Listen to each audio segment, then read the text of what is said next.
Hi, it's Michelle Vasquez, relationship coach and author of Creating Happily Ever After, a marriage manual for what to do after the honeymoon is over. First, before I talk about my subject today, I'd like to give a shout out to my friend and fellow team member Nadine LaCavera, who sells Cookie Lou jewelry. She's been helping me get in touch with my inner girl, and I thank her for it. She's wonderful.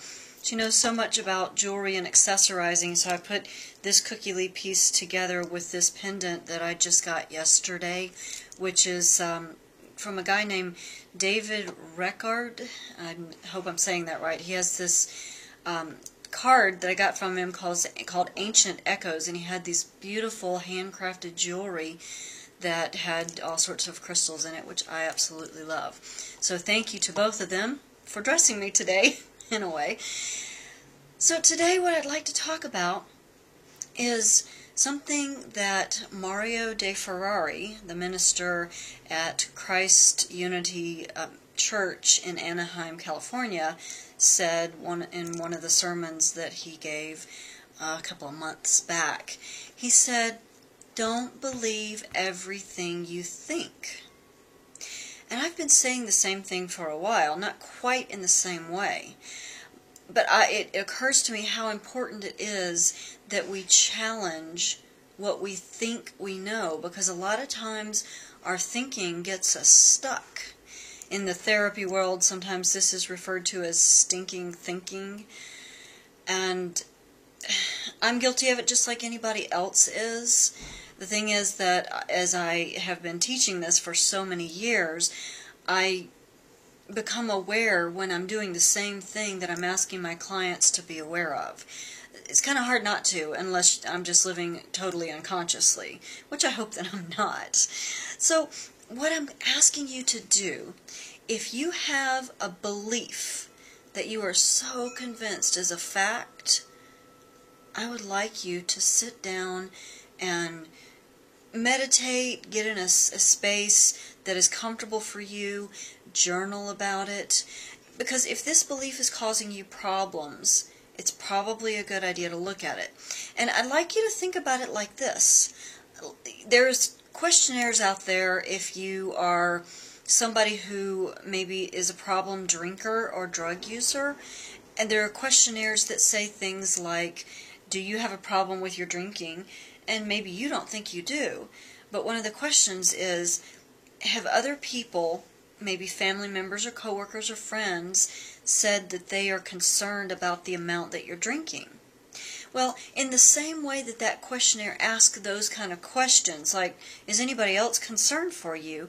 If you find that your thinking is in contrast and in conflict with other people that you love, that you care about, that you work with, that are your friends or your family or your spouse, then instead of trying to just dismiss and say, oh, they're all crazy, I want you to examine your thoughts, because maybe your thoughts are stuck. Maybe your thinking is emotional and illogical instead of being well thought out and reasoned. And you know, there's nothing wrong with being in tune with your emotions and speaking with your heart. In fact, that my new step-by-step process called Relating from the Heart is about that. It's about getting that deep heart connection with the one that you love. And I'm not talking about that. What I'm talking about is emotional reasoning. Emotional reasoning is very different from relating from the heart. Emotional reasoning is when you feel something very strongly, so therefore it must be true.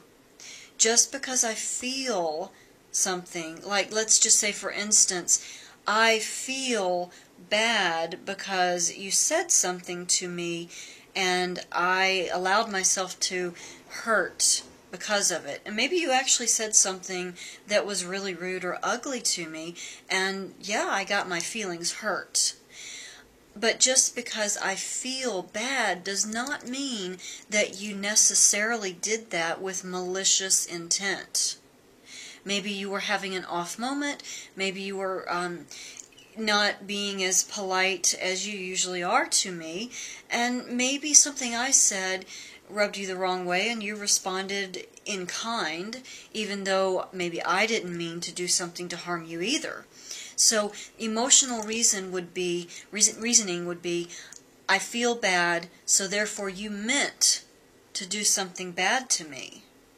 So that's emotional reasoning, as opposed to relating from the heart, which would be, okay, let me sit back and think about this. Is this how the one that I love usually acts? Is this how the one that I love usually treats me? No, it's not. So if that's not true, then perhaps I need to go and check it out, instead of deciding that I know what I'm talking about and I know what I'm thinking about. In other words, I need to question what I think, because if I make assumptions, and believing what I think sometimes means I'm making assumptions. So if I make assumptions about what I think I know, about why you said and did what you did, then I am engaging in emotional reasoning.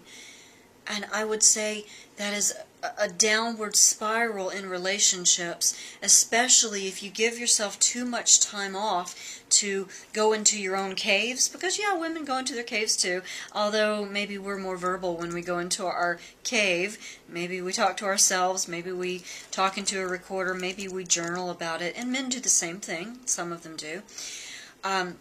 Men tend to think things out in their head, while women tend to talk them out. That is how they think. So getting back on track here, if we allow ourselves too much time separated to create a whole bunch of assumptions, then we are believing what we think, and we just pile on the crap, basically. We pile it on until we've created this story about each other and about why we've behaved in such a way. And when we finally get back together, it's very hard to resolve it. So what I would ask, of course, is that if you want to have a timeout, great, you should have a timeout. But get back together in a reasonable period of time that you both agree on. And don't try to figure out when you're going to do a timeout in the middle of a conflict. Do it when you're calm. Do it when there's no conflict.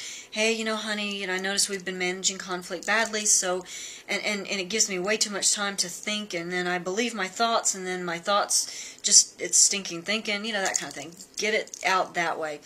So honey, I would like to do something like this, which is, let's call for a timeout, and let's agree that we take a couple of hours to think about how we want to be part of the solution. This is in my book, by the way.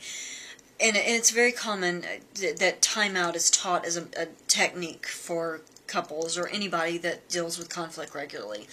And then when you get back together, when you're alone, try to figure out, okay, what's going on? Am I thinking in a way that's damaging? And how can I help myself be a part of the solution? I want to solve this. I don't like being in conflict. I don't like being estranged from the one that I love. So I want to get back together. I want to reconnect. How can I do that? So that's your assignment for today. And I would love your comments and feedback. And please get my report on my webpage, which is True Love Relationship Coaching. You can find the information in the box below. Get the report about the 7 deadly habits that destroy relationships and what you can do instead. And, I would love for you to have one of my books. You can find my book at creatinghappilyeverafterbook.com.